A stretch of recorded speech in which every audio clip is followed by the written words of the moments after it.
Hey everybody, I'm Josh. And Eitan. Welcome back to the 38th episode of the Younger Half podcast. We are two 14-year boys from New Jersey who discuss, debate, and share insights and everything from history to politics, sports, current events, and more. Follow us on Instagram at the Younger Half and all other social media platforms to see more of our podcast. Check us out on your favorite podcasting platform at the Younger Half. You can also check out our YouTube channel to see our faces during our podcast at the Younger Half. If you'd like to help grow the podcast by supporting us with a monthly donation, head to anchor.fm/youngerhalf/support or click on the link in the description. This week, we have, to kick it off, a debate question. Then we have some news good debate regarding the question. vaccine. And potentially some I don't know exactly how to phrase that. So we'll see. Yeah. We'll see if we get to that. Keep And it a surprise, in some Josh. sports, and also, as always, we always have our trivia question. So you got anything for us, Eitan? No, just the end thing. I don't know how to phrase it, but we'll see. It'll be a surprise if we get to it. Yeah. Yeah, very good. So this week's trivia question. The trivia question is, so obviously after the president, if the president were to die, then the vice president would take over. So after the vice president, the order of succession. So who would be the next two people in line after the vice president? So it would go Wait, three, then what? four. Wait, is that the debate question? No, that's a trivia question. Oh, trivia question. Okay. Sorry, I got confused. So say it again. Sorry. So obviously after the president comes the vice president, if the Right. president were to die. So after the vice president, what is the order of succession? What is 3 and 4? Only asking for the Oh, next two after the vice president. I think you might know this. I know 3, Okay. 4.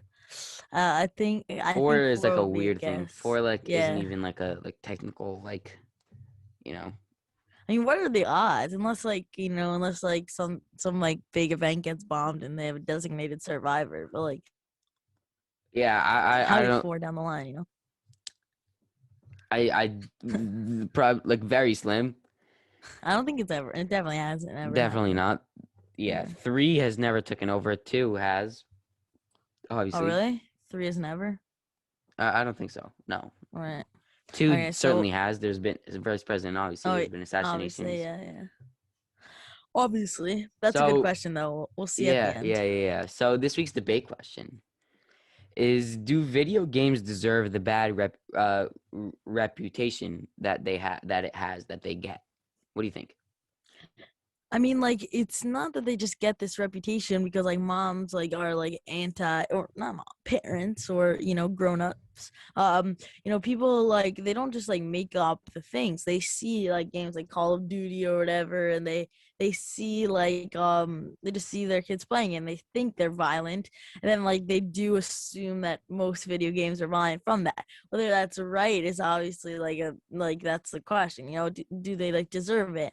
And I think it's something that like parents should be aware of. Like playing NHL is not the same as playing Call of Duty, obviously, or whatever, playing Madden. So that's why I think that some games do deserve the bad rep. Like Call of Duty is not like something that like like every like 10-year-old should be playing, but like other games like sports games or I guess Fortnite, I guess it's like shooting or whatever, but still like stuff like that isn't as bad. But you know what I mean? Like I don't know if they deserve like all that rep, but what do you think? So I think violent video games certainly do. Like I'm Right. reading here, the main reason to worry about video games is slow studies claiming to find a link between violence in video games and real world aggression. So clearly there is a link between violent video games and real world aggression, but even more so, countervailing studies have found no persuasive link. I mean, like there's nothing like good like that really comes out of them. But I mean, like there kind of is. I kind of hear like the good things, like hey, like they just seem fun, and B, um, I think for people who really do have like crazy lives and like even like crazy families in school and like I think it is a good way in theory, like the idea of video games, not necessarily As a distraction, you're saying? yeah, not necessarily violent video games. So I mean, I could sort of see the upside, but Right. like not really, if that makes sense. And also uh What I was I think gonna it's say? as if everything, like everything has ups and downs and whatever, goods and Yeah. I bad. think also though is like let's say you do want to say that it's bad. So what can be done without violating the First Amendment? Right. I mean, like just like limiting your kids from playing the violent games, and only Yeah. expose Agreed. I'm them saying if they. from a governmental standpoint, like what like I think in like excuse me You think they can just ban video games, like or certain video no, games? not in video games, but yeah, in many countries there's been like I play a game Really? called Clash of Clans, so that's banned in many countries. I think in India, and I might ban Really? might be Wow. banned in India.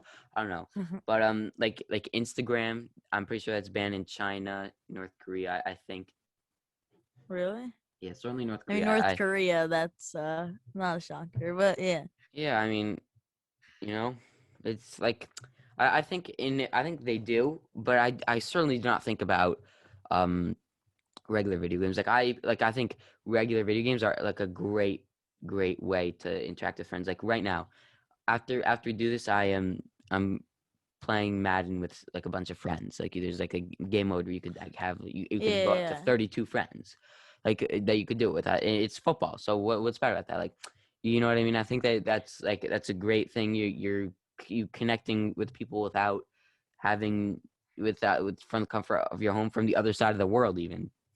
Yeah, exactly. And I mean, like these video games get what they like give. If they give off violence and they are violent video games, then they get bad reps. And if they give off, just sports vibes or whatever, just Yeah. playing football with friends, then you know, it's fine. Yeah, then the problem is like people would say the same about violent video games. What do you Is mean? like to play devil's advocate is like they're saying the same thing. Like they don't like also the not kind of like drop what I just basically said, but like at the same time, like I don't see like how like I've heard this from somebody who once told me this, like your brain can't like draw the difference between like it'd be like if you were like really in like a war zone and actually playing like Call of Duty, whatever it is, which is a shooting game. Um, like that, Right. and I think also what I've heard is I think there's like this Call of Duty like World War II game, something like that. That's So I think crazy. like they from what I've heard, I do not know if this is true. Apparently, like that's part of some like very small part of army training. That's what I read. I do not know if that's true. That'd be interesting, I actually. read that once. I do not know if that's true. But holding a gun and holding an Xbox controller is different. But yeah, yeah. Well, it's I guess the like the mental part hand-eye coordination. or the mental part, Yeah. really. You know what I mean? Like, Right. you know. Yeah. Yeah. So, do you think that they should be banned in America? No, I mean, I definitely don't think they should be banned, but I think it's each parent. I think it's more of a parent thing, not a country thing. I think stuff like this is like what you do on your Xbox has nothing to do with taxes and whatever government role. Well, I think that like parents what should if it's causing a rise in crime? right, because you say like, oh, these violent games are causing like shootings and whatever, right? So that's I'm not where arguing that. like I'm you pointing it actually. out. You know? No, yeah, that's a good point to bring up. Like you read like a few minutes ago, like those statistic. I think that it's. I mean, it puts like the government in a tough place, but you can't just like there's obviously you can't just like say like I guess you can, right? I think you can just like prevent it from being sold or whatever. So I don't think they would do such an extreme action, but I yeah, don't. Nor do I think that they should. right. I think that that's like too much into like people's personal lives. You Yeah, know? the thing is like goes along the lines of like schools like controlling your phone like outside of school, Yeah. like with those restrictions. Like Like I think that's I don't crazy. think that that's like, you know what I mean? Right, but unless you're doing something that will like affect the school, like an issue, Yeah, whatever. It's tough. yeah. So now on to a little bit about the Johnson and Johnson vaccine. I'm going to read here from an article.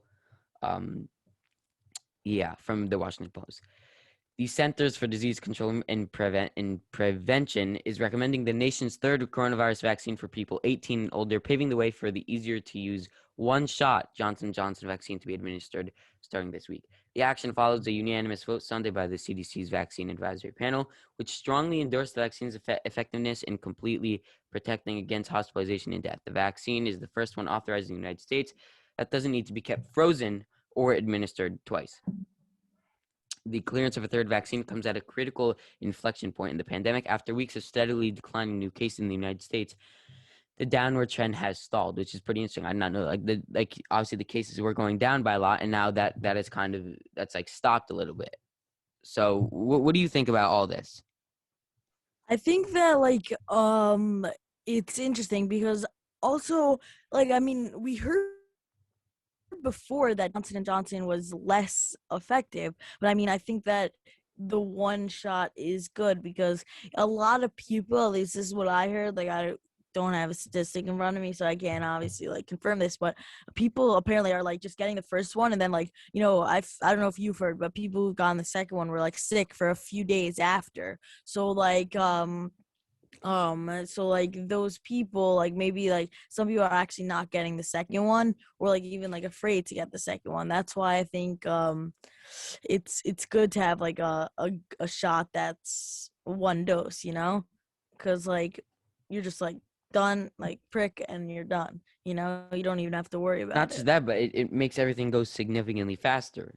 Right. And yeah, The exactly, vaccine process right now takes a month to be fully vaccinated. my stepmother just came home. She's just on the line for an hour and a half to get her first dose. Right. So it's And also, the it's CDC seems very so many confident about people. this. It's not just seems like some off brand. You know what I mean? It seems very sure at this. Unanimous vote. Is strongly endorsed. And then also another big thing is it does not need to be kept frozen.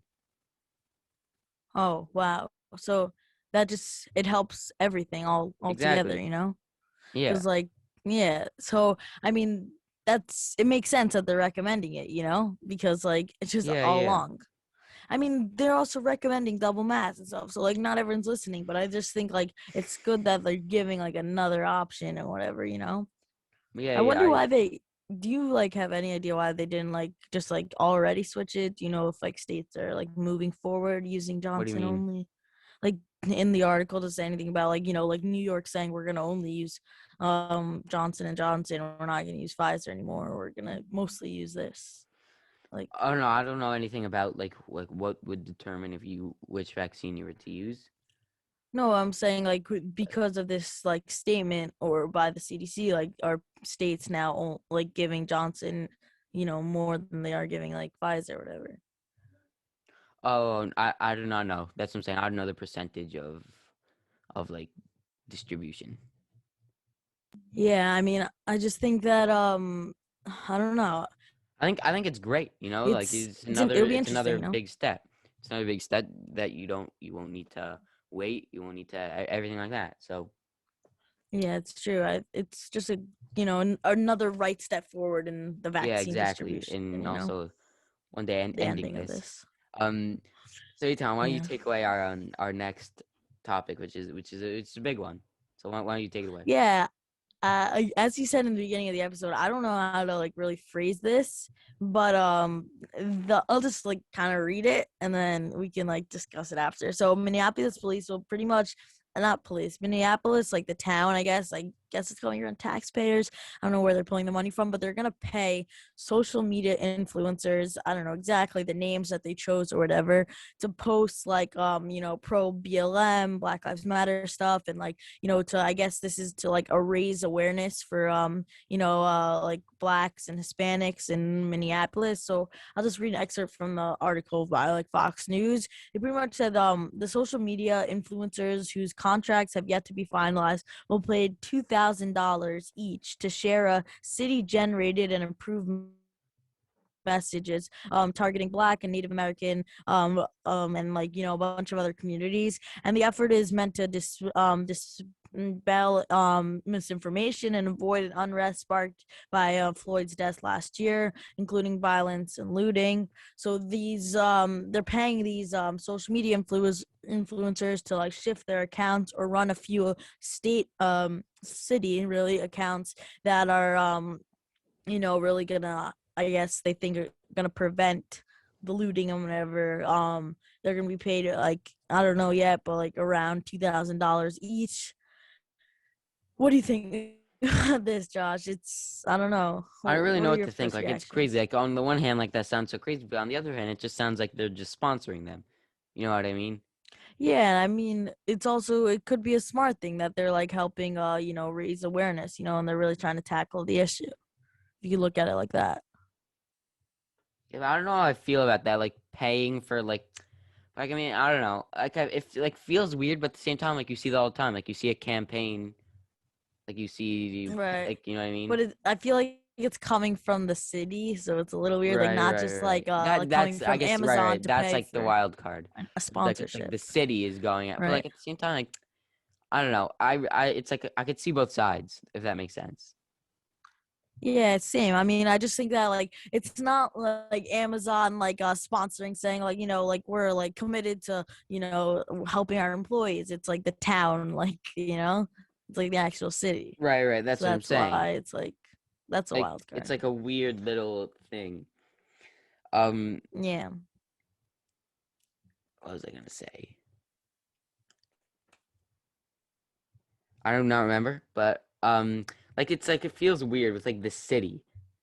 Right. Yeah, just like I don't like you can play like both sides obviously, but like it's just like I don't know. It just if it was I just feel like I guess more comfortable if that's even the word. Just like if it was like, like Black Lives Matter like itself like saying hey guys, like can you run an Instagram account? We'll pay you and you'll help, like raise awareness for, different communities in Minneapolis. Now it's not like the mayor saying hey, can you help me and the our townspeople out? I just think it's like in one way it's just kind of like weird, but like in another way it's like wow, like the town's not taking this anymore, and they're really trying to like help. If that's if you could think about it like that. Yeah, I mean, I agree. I mostly agree. I just like I don't know, like feels like a little weird, but like at the same time, like you see that all the time, kind of. So I don't Yeah. know. So the answer to the trivia question, Wait, can I guess?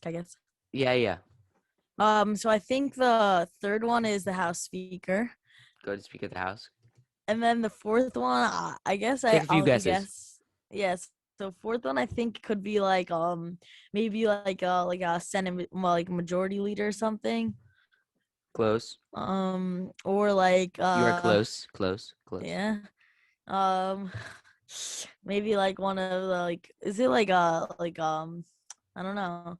Is it like Speaker of the Senate or whatever? Not a thing. So, what is it, Josh? Enlighten us. So the third one is indeed the Speaker of the House, and the fourth Right. one. You have any last classes? Nah, I have no clue. Yeah. So my first guess was the Chief Justice, but that is incorrect. The Right. answer is the President pro tempore, What's which that? is I'll tell you right now, it is elected by the Senate and is the Senate of the majority party with the longest record of continuous service. So now the majority party in the Senate is the Democrats, right? Right. And so it'd be the longest serving Democrat member Democrat. in the Senate. They're number 4. Oh. So who you know who that is? I do. Oh, who's Hold that? on. The president pro tempore is Patrick Leahy. Oh, him. He Oh, is that's interesting. he is he is he's a senator from Vermont. I think that's interesting though, because like you can really you can go from like let's say like a Democratic president to like let's say Yeah, it's a it is very interesting. Republican, But like that like number 3 hasn't But even that's been like democracy. number 3 hasn't even been That's true. in office yet. So, that part is true. you But know, yeah, like that's a it's very interesting question though. yeah. So that is the end, everybody. Thank you so much for listening to this week's episode of False Instagram at the other half. Check us out on your favorite podcasting platform. Subscribe to us on our YouTube channel at The Younger Half. And if you want to help us grow, consider supporting us on anchor.fm/YoungerHalf/support. Click on the link in the description. For questions or comments, email us at theyyoungerhalf@gmail.com. Have a great week, everyone. Stay safe. Stay